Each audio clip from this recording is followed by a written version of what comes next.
Hello everyone and welcome. Thank you for coming to this multicultural event. This event is sponsored by the Multicultural Committee. And before I begin, I'd like to, a few announcements. My name is Farah Habib and I'm the co-chair of the Multicultural Committee. You should have received some evaluation forms. They were going around. If you haven't, please make sure that you do get one and fill it out at the end. We do depend on your feedback to offer quality events like this throughout the year.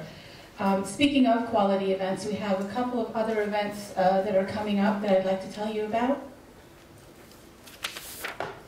On Thursday, on March 28th, we have Dr. Kim McInnes from Bridgewater State University, and she's going to be talking about gender inequality, especially the glass ceiling and salaries, the salary gap between men and women. And then on April 1st, we have Dr. Mariner Goldenberg, who will be talking about, the talk is titled Different Horrors, Same Hell, Women and the Holocaust. So those two talks promise to be enlightening events, and hope to see many of you there. And you can also access this calendar online to get more information on where and what time the events are. And finally, if you do need to leave early, please do so quietly. There are two doors in the back that you can exit out of so as not to disturb the people who are listening. So we have with us our distinguished guest, Dr. Fatima Riaz, who joins us today from Ontario, Canada. Dr. Riaz teaches communications and writing at Fanshawe College in Ontario. Her focus of study is cultural studies, which means that she has written papers and presented on film and media analysis quite a bit. So please join me in welcoming Dr. Riaz.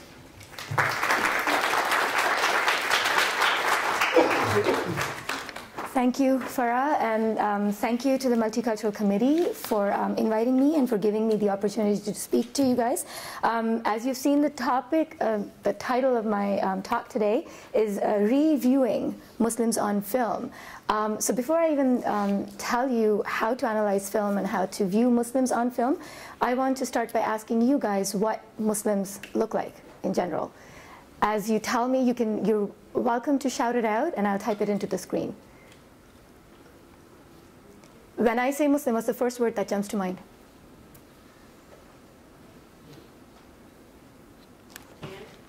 Sorry? Tan. Okay. Turban. Target. Turban. Turban. Turban. You'll have to speak a bit loudly then. Strong beliefs. Strong beliefs. And of course, I make typos.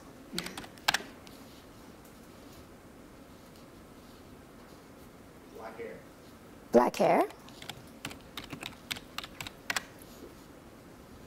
Bearded. Women with head coverings. Okay, so that head covering is actually called hijab.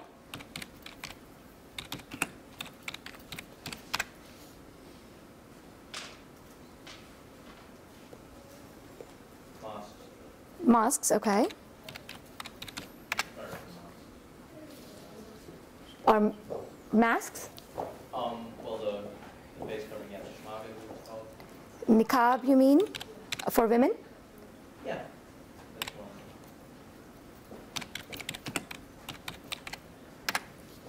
Position of the women in the relation to men. Position of women, so should I say oppressed women? Inferior position? Okay.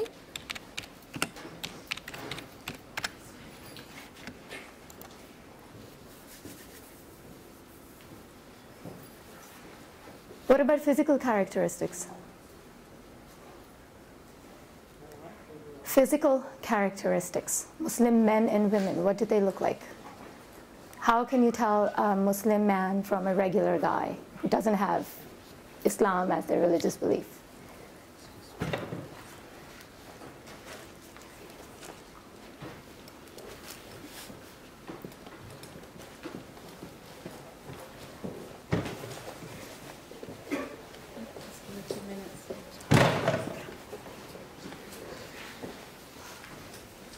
So we're satisfied with what's up on the screen? We believe that that's what Muslims look like, or that's what we associate with Muslimness? Or do you want something more up there?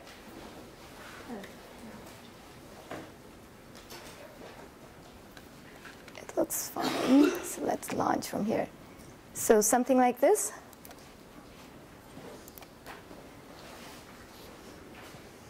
This is what Muslim men look like, maybe? Right? So this is what we've been talking about. We said turban, we said bearded, right? We also said inferior women, but that's, gender is one thing that I won't be talking about today, okay? So we said tanned, right? All of that, this is the stock image that we carry around in our heads, okay?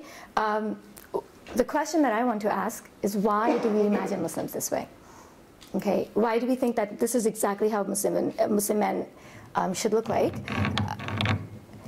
We can't really say that these are Arab or South Asian or even Afghani, right? It's a general stock image. Tanned, bearded, maybe head covered, a checkered neckcloth around the shoulders, okay? The second picture that you see on screen, the guy who's looking straight into the camera, okay? He's got the beard, he's got the hat on top. On Google, this picture is actually called stock Muslim man image, okay? We don't actually see racial markers. You can sort of see, you know, a tan skin, but we can't sort of go, well, this is the country to which this particular person belongs, right? The characteristics that we associate with Muslimness are in dress, are in facial hair, are in perhaps the color of the skin, right? Because we did focus on tanned as one of the characteristics, okay? But the fourth picture that's on the bottom of the screen, in which you see a lot of men surrounding Tommy Lee Jones, that's a still from Rules of Engagement, okay? And that is the precise picture that we associate with Muslim men. In this particular picture, you don't actually see their faces, right? They're all turned away from the camera. Their poses are threatening. One white man is surrounded by a significant number of brown men, or men who are angry or who look angry, okay? And their heads are covered. We cannot see their faces. Their backs are to the camera, okay? The idea that I'm proposing is that in most North American films, in most Hollywood films, non-white men are faceless. They surround the white men or the main actors in the film. They are constructed or shown to be scary, to be the villains of the piece, okay? It is what I call the Muslim man we are supposed to be scared of, okay? He's the terrorist. But what has led us to think of a Muslim man in a particular way and not try to understand who or what that person really is? If we have learned to distinguish ourselves from this thing called Muslim man we are supposed to be scared of, okay? Because we are trying to recognize what a Muslim man looks like, we have learned to construct a certain image in our minds of what Muslims do look like, okay? And that showed up when I asked you what a Muslim looks like. You said tanned, turbaned, mosques. You associate things that are separate from the religion itself to try to identify what a Muslim would look like, okay? So what I propose to you is that media has constructed that image for you, has told you what to look for so that you learn to recognize the Muslim in your midst. Has anybody seen the show, it was a very short-lived show called All American Muslim on TLC? One hand goes up. 2 hands go up, okay? Sort of, it showed up on your radar perhaps. The news probably talked about it. The cast of the show was featured on Anderson Cooper. So it may have shown up on your radar that way. What does that mean, TLC? TLC is the learning channel. It's a channel on cable. It's a TV channel, okay? So All American Muslim was broadcast in late 2011. It was canceled after 3 episodes aired, okay? The setting of the show was Dearborn, Michigan. The premise of the show was that they wanted to showcase real Muslims living in America dealing with everyday American life, okay? It focused on 5 different families. All 5 families were of Arab descent, okay? The reason for cancellation of the show was that it gave rise to significant controversy. Okay, so one of the major sponsors, Lowe's, withdrew its support. The minute the sponsor withdrew its support because of the controversy, they had to cancel the show. What was the controversy? The controversy was that it does not represent real Muslims. Okay? Because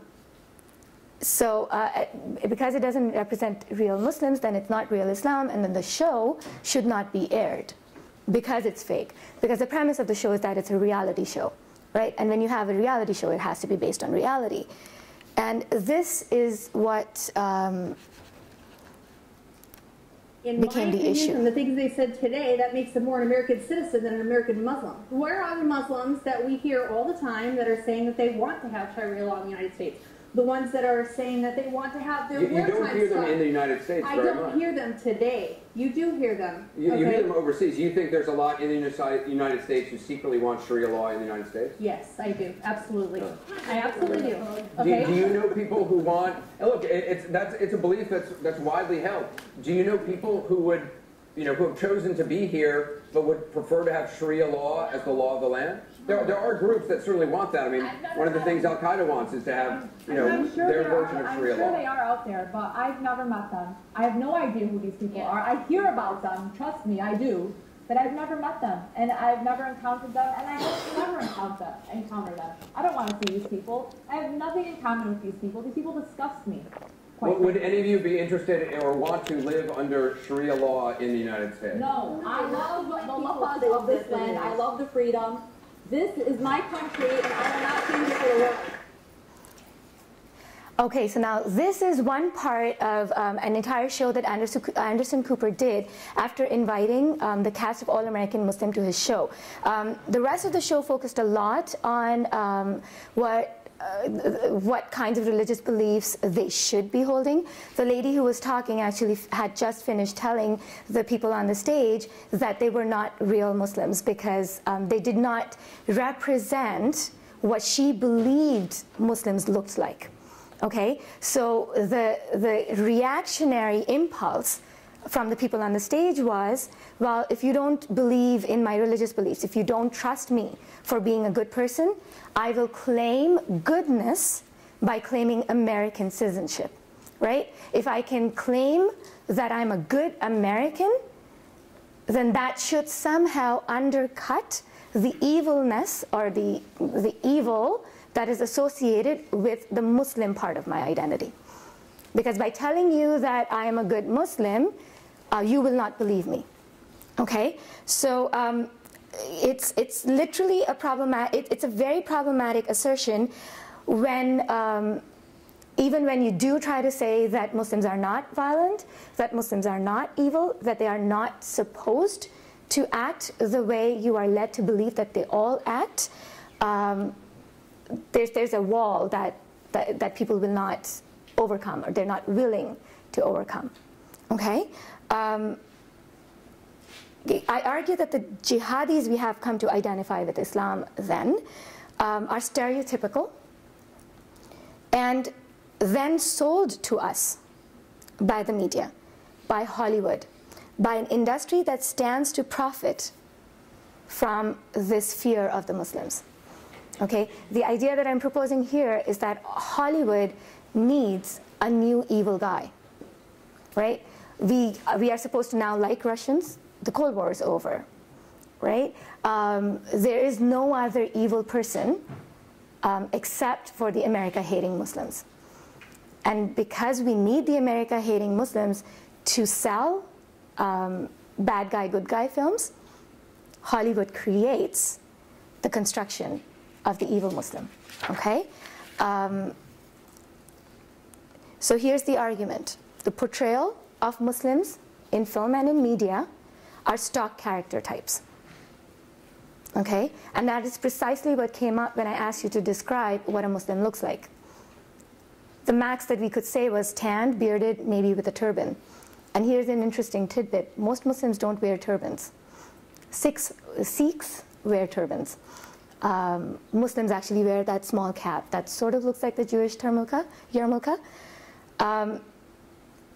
The dress, the language, the body type of the Muslim stock character on film is all foreign and deliberately made to look scary, which means that it will be long tunics, loose trousers, a checkered neckcloth on your shoulders, perhaps a turban-like headdress, dirty, yellowish, okay? It will not be jeans and t-shirts, which is all American, right? Because if Muslims wear the all-American t-shirt, then they're not good Muslims, they're Americans, okay? This is what they are supposed to look like. There's not a single feature in here that would make them American, right? It is designed to separate that identity from what we think of as American, as safe, as democratic, as liberal, free, logical, okay? Beard in and of itself is somehow associated with violence, okay? So how are these stereotypes constructed? This is the question that I'm going to answer by talking about 3 films, Rules of Engagement, Argo, and Zero Dark 30. How many of you have seen these films? Rules of Engagement, have you heard of before? Some of you. Argo? Most of you. Zero Dark 30? Okay, good. We have enough people in here to be able to actually understand what it is that I'm talking about. So Rules of Engagement came out in 2000. Samuel L. Jackson and Tommy Lee Jones were the main billed stars of the movie. It actually opens with scenes from the Vietnam War. It constructs Samuel L. Jackson, the main Marine, as a rescuer, as a kind-hearted person who lets an innocent Vietnamese go. So that's the basic premise of the movie, as in he's a Marine, he's a fighter, he's a strong soldier, but he has compassion, he has empathy.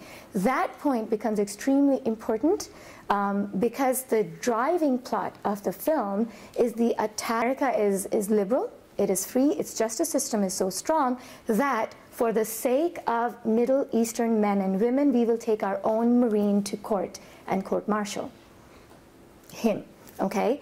The part that I am critiquing is that the murder of men, women, and children is justified by the film, ultimately. Why? Because the men, women, and children are separate, they are evil, they are foreign, they are unhuman or subhuman. Okay? So that's the critique that I'm making of Rules of Engagement. Argo is particularly interesting because it takes a 1979 narrative, okay, a narrative that is just after the Cold War. It is situated in the Iranian Revolution. And they begin by talking about how the Iranian Revolution is led by the American interference in Irani politics. But it again constructs a Muslim world that is violent, chaotic, America-hating. Okay? For it to be released in 2012, and for it to take a situation from the 1970s and to sort of resell that upheaval in 2012, when we are supposed to be hitting Iran again, is significant. Okay, the narrative thrust of this film is again really interesting because we know that Iran is a threat. Okay, we recognize the Muslim threat in the film.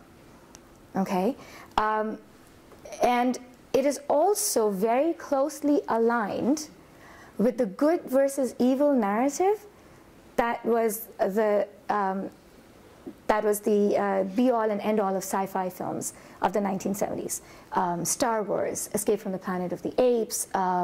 In fact, those two movies are the overarching inspiration behind the fictional Argo film that they use as the cover to rescue the characters from Iran. Okay, so all of you know the story of the film, right? The CIA operatives pretend to be film producers. They pretend that they are going to be scouting for locations in Iran because the sci-fi film that they are making has Middle Eastern type evil characters. Okay, so the thrust of Argo, the fictional science fiction film, is that the spaceship is American. It ends up in a planet that looks like the Middle East, and all the evil aliens are Middle Eastern type men, and so, men and women. So they get to scout for a location in Iran because they believe that Iran represents that Middle Eastern alien planet.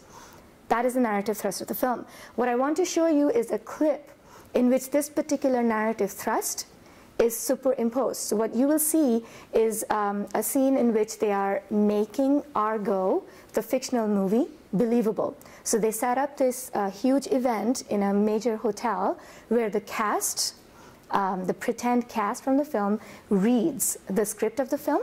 Okay, on one side you've got the fictional characters reading from the film itself. On the other side you've got the Irani spokesperson convicting the American embassy employees to death. And on the third side, you've got Jimmy Carter's rhetoric talking about how Iran needs to be treated in that particular setting. So just to demonstrate the narrative thrust of the film, hopefully this will work. Sorry, wrong film.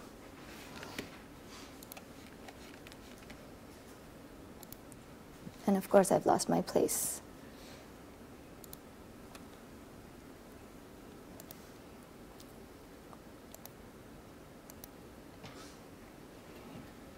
We're on Starship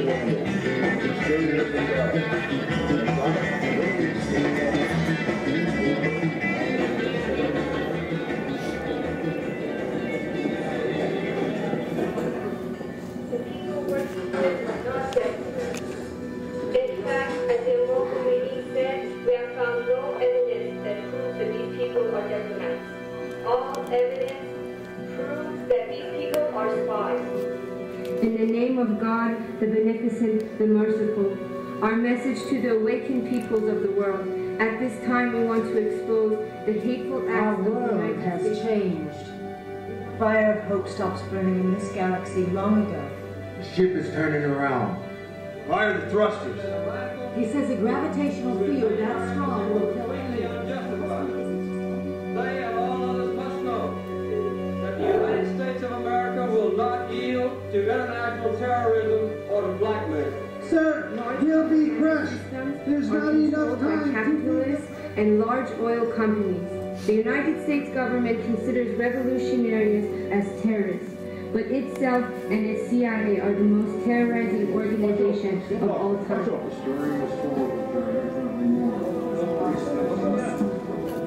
We'll find his ship, we'll find our chance.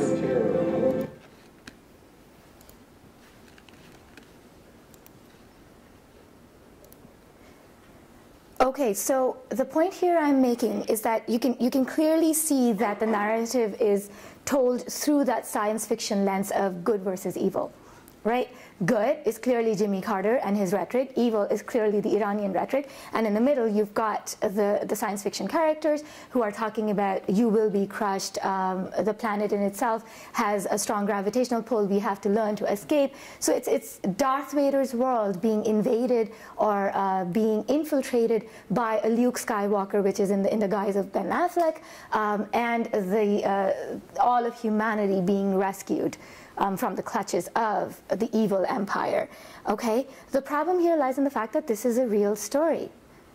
It is not science fiction, okay? And when it's a real story, you cannot view it in the good versus evil, in the black and white world of Star Wars, okay? There are complexities to the good and evil. The evil that is being constructed is also subtle. Okay, they are basing their evidence or their belief system on something that they have seen, right? So in real life, telling this kind of a narrative becomes particularly problematic. And yet, this is the narrative that is told to you over and over again by Hollywood films and by Hollywood character types, okay? When you do tell these kinds of stories in the kind of epic terms that I'm talking about, you cannot help but see the Iranians as only violent and irrational America-hating, noisy people, right? Because that is all you see in the media, in Hollywood, on news channels. When you do try to portray Muslims as regular American people, people stand up and say, where are the real Muslims? You are not real. You have to be American citizens before you are Muslims, okay? And then, of course, I've said it already, the timing for this type of a movie is political, right? America is at war against the rest of the Muslim world, right? So we have to justify that war. We have to make sure that we recognize the evil that is out there, okay? And in order to recognize that evil, we have to separate that evil from humanity, right? Because it is associated with particular kinds of characteristics. So the next movie I want to talk about is Zero Dark 30. This is another really well-made film. I have to admit that the first time I saw it, I went, it's the best feminist film ever. It's got a female character. She stands up to all the Marines surrounding her. Those of you who have seen it, especially women who've seen it, will probably find scenes in the movie where you go girl, you're speaking for yourself. It's a fantastic film, especially since the woman is deliberately cast. She's tiny, she's petite, she's painfully thin. And she's surrounded by these big burly guys, and she can literally look up and defend herself every time. So it's a very well-made film, and of course it's by Catherine Bigelow, right? Oscar winner. There are very few things that I can say about the film itself to critique it on any of its narrative techniques, any of its cinematic techniques. Its cinematography is amazing. The photography is amazing. The camera angles are fantastic. It does a great job of telling a fantastic story. The problem here is that it teaches you to think of an entire population of the world as subhuman. Okay? It tells you not to feel pain for the men and women who are being killed by the big girly guys with the guns. Okay? It tells you not to cry when a child is manhandled by a soldier. Okay? It is the scenes of the SEAL Team 6 moving into Osama bin Laden's lair, home, are dark, they are choppy, they use the same techniques as they use in Blair Witch Project. And you remember that because of the tight close-ups, because of the darkness in Blair Witch Project, you learned to be scared of a witch that didn't exist, literally, right? It's the same technique that is being used in Zero Dark 30, especially when SEAL Team 6 enters into Osama bin Laden's lair. So the scene I'm going to show you is particularly disturbing. So if it was disturbing for me, I don't know, because the bodies are dehumanized, because you actually don't really see the faces. You may not find it as disturbing as I did, but I am going to show it to you, and with a warning that people die in this particular scene.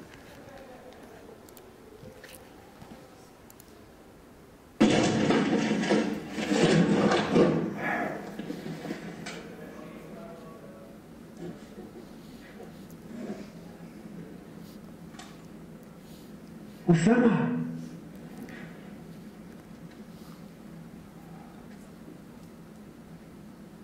Osama.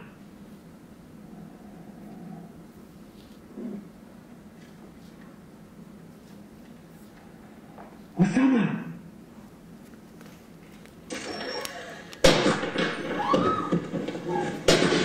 Yeah.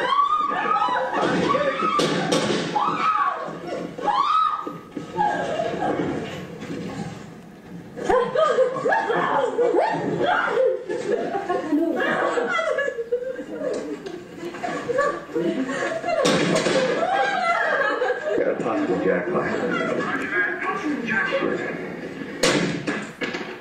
It's okay. It's okay. Come on, Tim. Dude, It's okay. you even realize what you just did? Minue. Minue. Huh? Yeah, she says it's not him. Talk to the kid.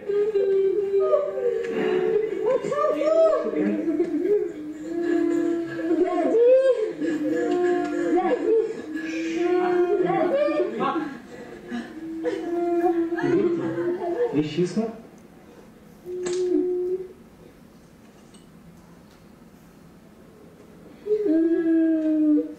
Исчезла. Name. Put him down.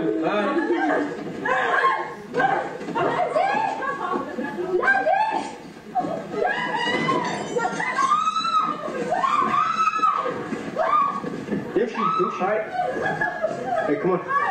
Come on.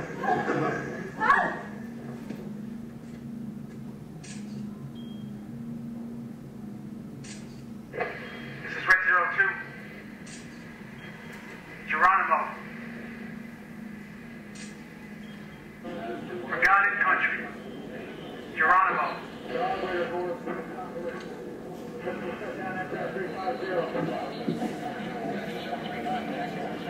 All stations, target secure. Target secure.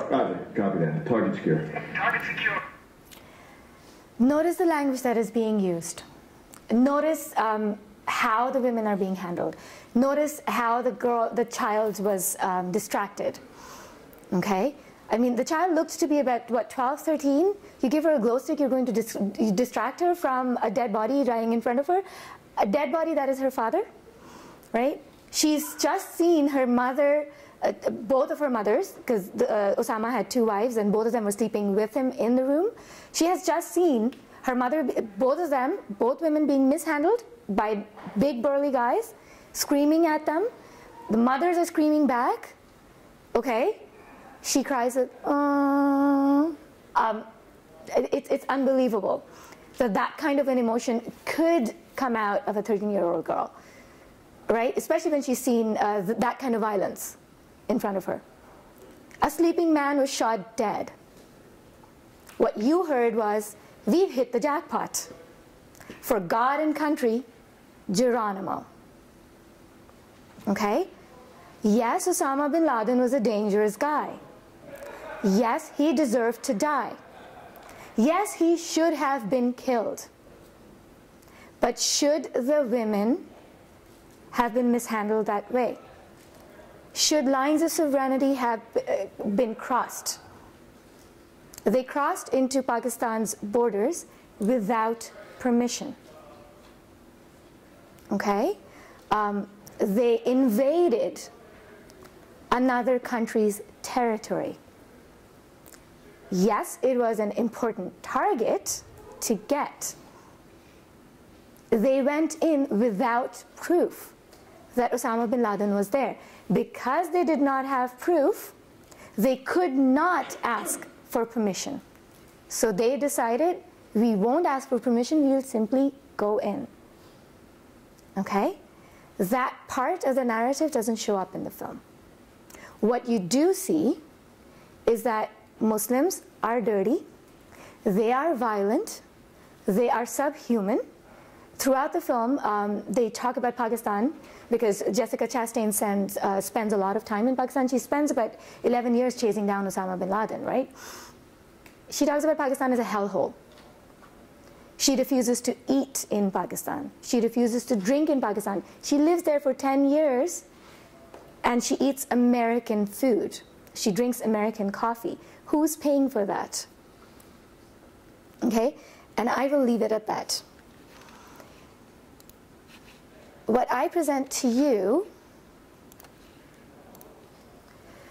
is an alternative. A new way to see Muslims. Okay, this is a little known show. It is actually a Canadian show. It was a sitcom. It lasted about 6 years. It's an amazing sitcom. It's called Little Mosque on the Prairie. You should be able to get it on DVD through the Canadian Broadcasting Channel's website, CBC. Okay, cbc.ca should have DVDs of this sitcom. I recommend it highly. Okay, the premise of this particular sitcom is that it's a small town somewhere in the prairies of Canada where a group of Muslims get together, ask the church for their unused basement and open up a mosque. So the mosque exists in the basement of a church, okay, and the comedy in the sitcom arises from the interaction between the folk of the small town and the Muslims in that small town. Okay, all the misunderstandings that can happen. It literally takes on this stereotype of the Muslim terrorist head on.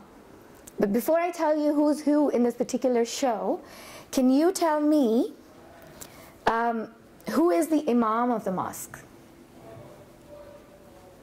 From the image that you've seen, imam, the leader of the mosque. The gentleman at the far end? The white guy? The white woman? Women can't be leaders of mosques. Okay, so the gentleman at the end, or a vote for the women. Go women, be leaders. Okay, so the guy at the far end. That's what. Okay, I'll take that. How many Muslim women in the image?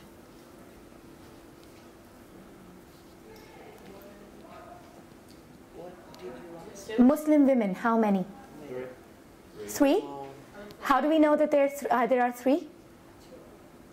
Two? Okay. How do we know that there are two Muslim women? What are the head covering? Yes. Okay. Okay. How many Muslim men?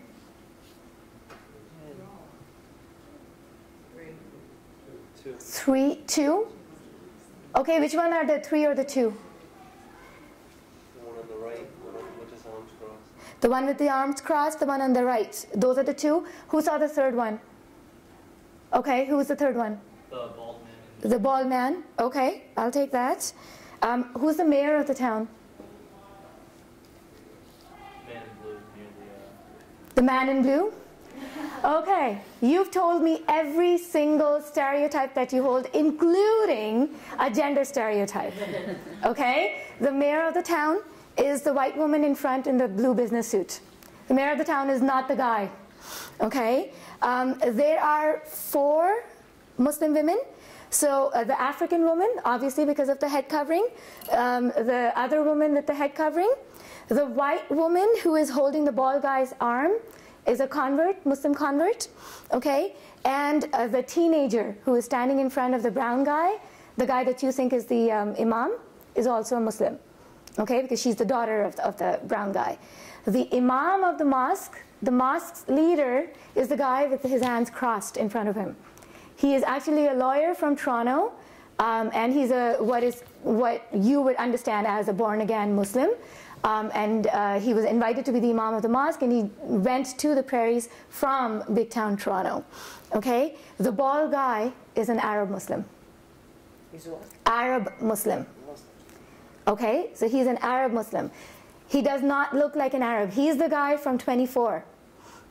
He actually had to stop doing this show so that he could pay attention to or do more work in 24 in the final season. So he was actually written out of the show so he could do 24 and for the American channel.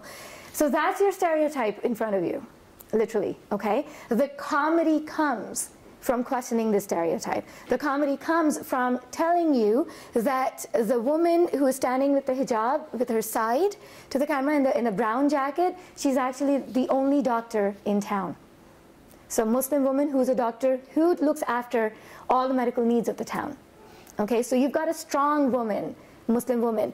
The African lady, she owns a cafe in the town that for the sitcom functions like Central Perk in Friends. So it's the gathering place for the entire town.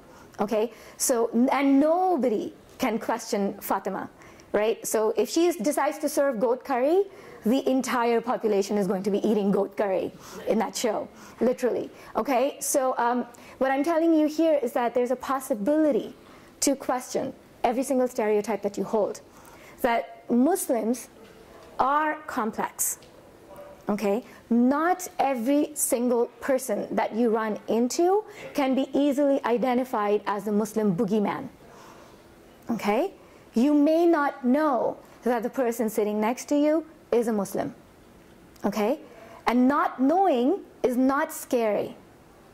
It is not dangerous, okay? Muslims, the way you have learned to recognize them, that emotion, that stereotype, being scared of this unknown category, that is the emotion that needs to be questioned. Okay? That is the part that you need to be scared of. The fact that there's an evil out there that has been constructed for you, that you have been told to believe in. Okay? That is the scary part. So here's the main points of the lecture, and then I will end with a question. Like all other groups of ethnicities, Muslims come from different backgrounds. Okay? Islam is a religion. It's a belief system. It is not a particular dress. It is not a particular body type. It is something that you believe in. Just like you cannot walk down the street and recognize who is a Protestant and who is a Catholic or who is a Jew, the same thing needs to be said about Muslims, because they come from all parts of the world. Americans are Muslims as well. As I said, there was a Muslim convert in the image that I put up. Okay? What we think of as Muslim, the stereotype, is an imagined category, and it is based on reality. Yes, there are Middle Eastern men out there who hate America. Yes, there are women out there who do hate America. Yes, Muslim women wear the veil. Yes, in some parts of the world, women are oppressed. Okay? But that does not mean that you can paint everybody with the same brush, because there are other parts of the world that hate America as much, and they are not Muslims. North Korea and South Korea. I'll just throw that out there. Okay? So the one thing that you need to learn, what I always call in my classes the nugget of today's lecture, is that painting everyone with the same brush, the way media is encouraging us to do, only creates breaks in society. Okay? It forces us all to view a huge part of the world as inhuman, as subhuman, as less than who we are, which goes against every single principle that we hold dear as Americans. If we believe in an egalitarian society, if we truly believe in equality, and if we truly believe in democracy, then we should not be the ones to paint everybody with the same brush, with the same set of belief systems. Okay? I'm going to end by asking you if you can come up with answers or with movies that do not portray Muslims the way Argo, Zero Dark 30, and Rules of Engagement have done. Because I would love to hear it. In my research, I haven't found one yet. And I'm hoping to pool the resources in the room today to sort of nuance my reading of Hollywood. Okay? So that's the question out there for you. is there other examples from the media that portray Muslims in a different light from the one that I have analyzed today? Yes? It's a documentary. It's called Craigslist Joe. Say it again. It's a documentary. It's called Craigslist Joe. It's about this guy who lives basically on whatever people on Craigslist will give him. And he goes into a Muslim family's house, and the Muslim family feeds him. They give him the clothes off their back, and they actually explain, you know, we are Americans. We have passports. We have this. We have that. You know, and they talk about how society has portrayed them, but they don't. He doesn't do like they don't do anything physically wrong or anything. Like, I mean, like I said, they give him their clothes, they give them food, they let them stay there, they let them pray with him, and then he goes. See me after and help me write down the name of the documentary. I would love to see it. It's a fantastic example. Are there others? Yeah? There was actually a documentary I saw. It was called Islamophobia, which kind of just talks about the fear of like how we see them, and then it just talks How about they really are? Does that part show up as well? Yeah, it shows like about them trying to portray who they really are, trying to like break out of the whole stereotypes. Oh, fantastic. Who was it by? I don't remember. It was kind of like an underground thing. It was Okay. on the History Channel. History Channel. Okay, I'll definitely find it then. It's probably on their website then, I'm assuming. Fantastic, thank you. If you don't have suggestions, do you have questions or comments?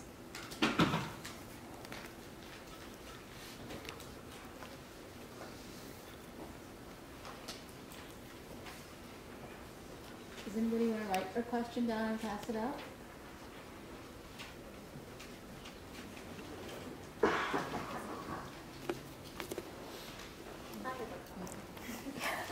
One of my best friends, my dearest friend, is from Morocco, and she is Muslim, as is her whole family. And for a while, she was thinking about wearing a head covering, and it was really a religious journey for her to try to figure out. Many of her friends in the mosque did, and they were trying to encourage her, but she was afraid of how she would look to other people. And for a while, she did wear it, and then she stopped. And she felt that people did definitely treat her differently, and she was in the process of looking for a job as a French teacher at the time. One other comment, I really feel as if it's too bad that that people don't feel that they can argue a little. With that Anderson Cooper clip that you gave, I mean, certainly the question that woman asked was a little bit outlandish, but people don't learn to understand unless sometimes they ask, I don't want to say crazy questions, but to be able to argue with each other is something that's really important. To be able to converse with each other and learn from each other is very important. And I've never seen that show, but I feel a little bit sad that it was taken off so quickly, just as the conversation got started. I think people got really, really afraid of the conversation that was happening. Right. And I think the reason that controversy was suppressed so fast was because it was allowing people to say that, wait a minute, Muslims really are not stereotypical. We do have to take the veil away from our eyes. And I do think that for TLC and for the media in general, that was a scary place to be. Because if people learned to recognize Muslimness as not threatening, then Darth Vader would be gone. And then how do you justify the war? How do you justify the big defense budget? I mean, it's a major political move. Of course, I'm making a very general statement when I say something like that, when I'm saying that, you know, the media is sort of funding the war in some sense, because they allow the stereotype to continue, and it's a dangerous statement to make. But I do believe in the wag the dog effect. I don't know if you've heard of that. There was a film called Wag the Dog in the mid to late 1990s. Dustin Hoffman was the star there, and it actually talked about how war can be constructed in a movie studio and can be literally broadcast on news channels, and everybody would believe that an actual war is happening. Okay, so it has now become the wag the dog effect because the American president needed distraction from his personal indiscretions. It was a hit at Bill Clinton at that time.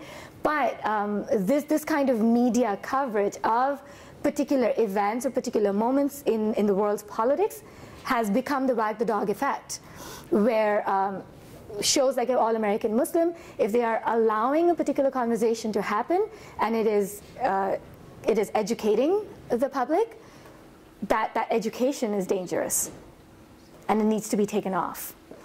So it's a difficult. You are right. The value of dialogue is extremely important. And frankly speaking, from the leaders of Muslims, especially the Muslims in America that do engage in this project of let's talk, let's explain our point of the view, are doing some amazing work. We have to put our word out there. A lot of the rhetoric is very simple, very straightforward. I can't remember, but when I think it was one of those terrorist attacks on one of the mosques. I think either one of the gurdwaras was attacked.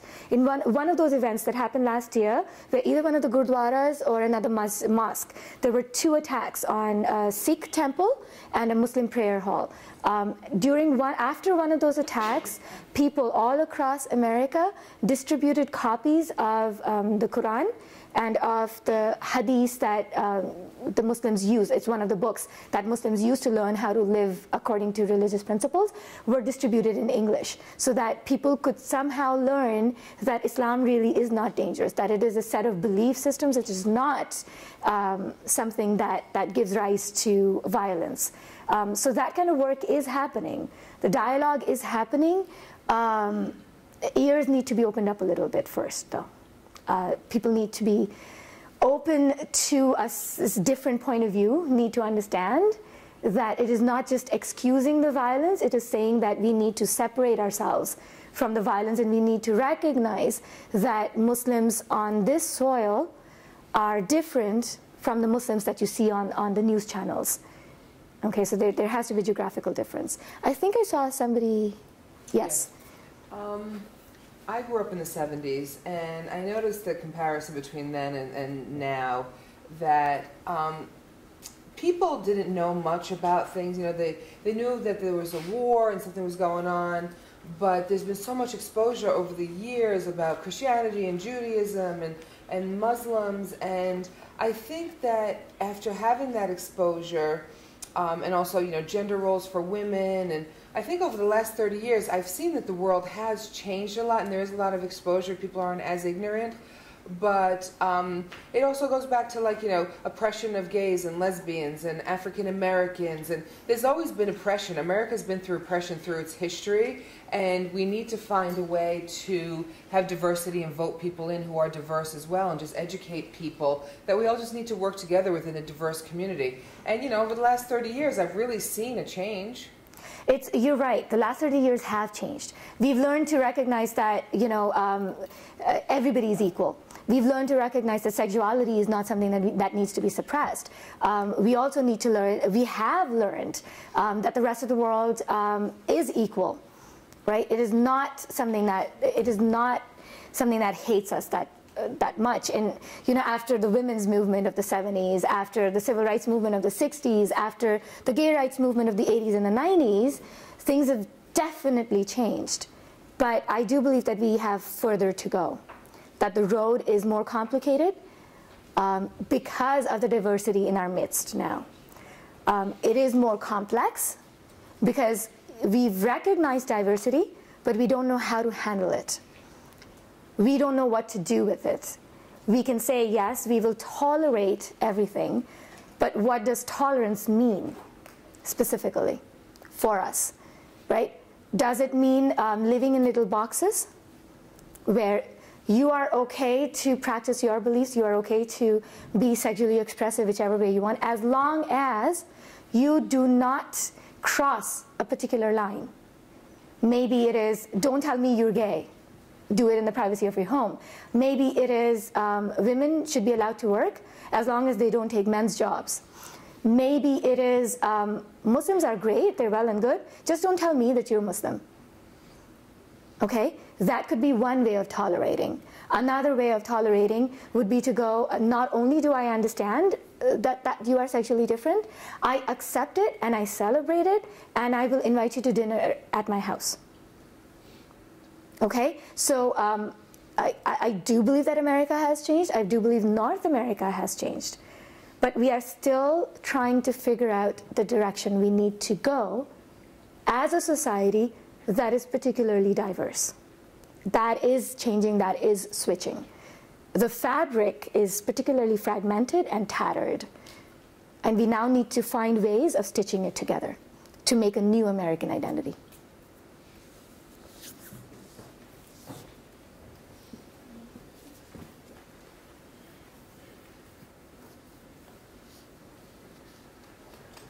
There's one right at the back. I don't think it's just like Muslims. I think everybody's stereotypes. I see the point from where you're going from with this, but I mean, this is America, and there's so many different views, and I feel that we do that with everything. We stereotype everything, and like. You are right. We do stereotype everything because it's more convenient, right? You get to call somebody Portuguese, you get to call another person black, you get to say, you're a black woman, you're a black African woman, you've got power, you're a strong Muslim woman, because we like our labels. We are singularly attached to our labels. We are attached to our boxes. And I teach identity politics as part of my course as well. And the one thing that almost always comes across is that how do you pin down a particular person's identity into one specific box? If you bring out woman, right? Every woman, mother, sister, daughter, Christian, gay, maybe, lesbian,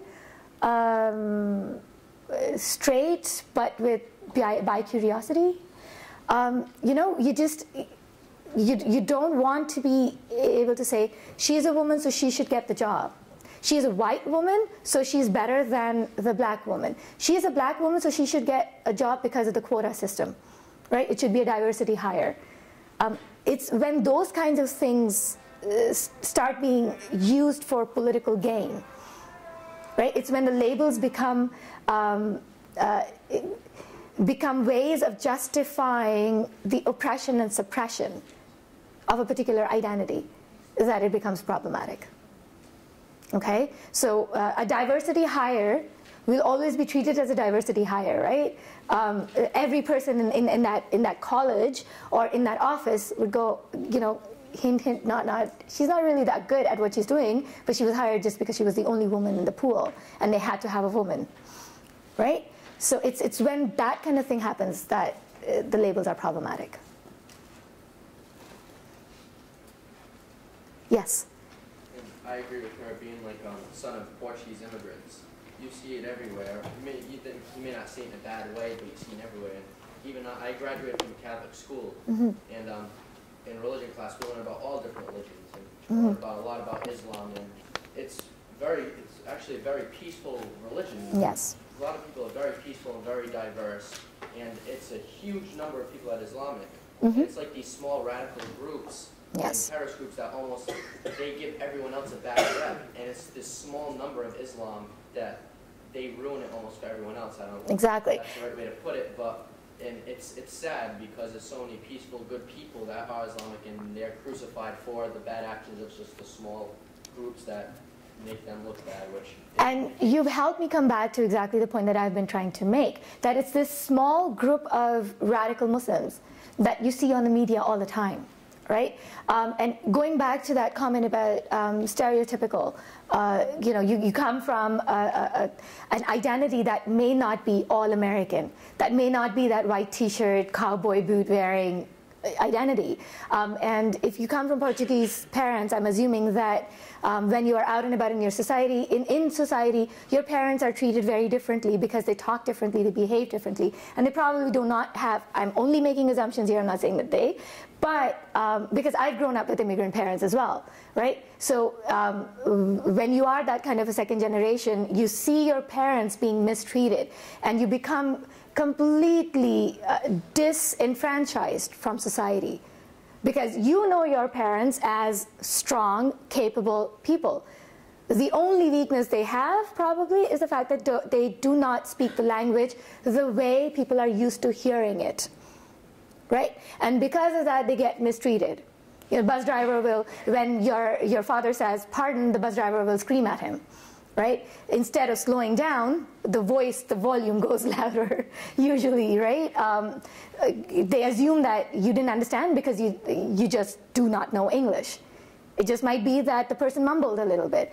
So what I'm trying to say is that it is that image, you know, judging a person by the way they look, that needs to change, okay? Assuming that because you speak with an accent, because you dress a certain way, you are somehow less than American. And by being somehow less than American means that you cannot fit in the society, that you cannot be allowed in for jobs, that you will not perform at the level that you need to perform. It becomes a linguistic barrier, it becomes a social barrier, it becomes a physical barrier. You can't make friends. Because everybody will assume that just because you don't speak English, or that you speak English with an accent, that you're somehow lacking up here. So it is a problematic paint, literally, that stereotyping does for you. So that's where the identity politics is really important. Okay? Thank you for sharing that, by the way. Yes? In my opinion, I think a lot of it has to actually do with experience. Say you have, you know, a family member who died in one of the Twin Towers. Automatically, you know, I hate Muslims. Say you were jumped by a few black people. Automatically, I hate black people. It's kind of like fighting fire with fire. The point that has been brought up is that it depends on what you have been exposed to in terms of your life experiences. And the life experience in and of itself will define how you treat other people.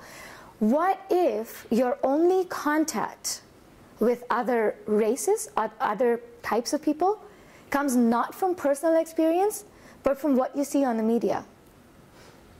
What if you live in that small town that I just showed you? What if you live in the prairies? What if you live in the Canadian Yukon, right? What if you live in Alaska and you've never seen a brown person in your life? The only brown person that you've seen is from 0 Dark 30, the guy who's being tortured at the beginning of the film. Okay? What are you going to think then? Yes, it's justifiable. You've got a family member who died in 9/11, and 9/11 was caused by all Muslims. Okay, let's hate all Muslims. Another way of doing it is, let's hate the guy who threw the bomb. Let's hate the guy who jumped me and mugged me. Why would that translate into let's hate all black people, let's hate all Muslims? That's the question I'm asking, right? And that's the point that you've raised for me, as in it's a small group of people. 1 person, 2 people, 6 people flew those planes. 3,000 Americans died. 3,000. Tremendous, tremendous number of people. If it's 3,000 people who died, imagine the families who got affected, right? You're thinking 10,000, 15,000 people got affected. And it's an impact that lasts for generations. You tell that story over and over again, right? Now think about how many people have been killed in retaliation for the 3,000 who died in the Twin Towers. Have you ever heard of the number of people who die during those drone attacks, during the bomb attacks, during the mines, during the operations that happen? Do you know how many schools have been destroyed? Do you know how many homes have been destroyed? That's kind of what I'm saying. Like, when is it going to end? See, because that's exactly, it's a never ending. And so that is why I've done this talk for you today, as in, if we can start small and if we can start questioning what we see on TV, if we can start questioning what we see on the media, perhaps we can have the dialogue that we want. Okay? I think. Thank you. Thank you, Dr. Riaz, for that amazing conversation.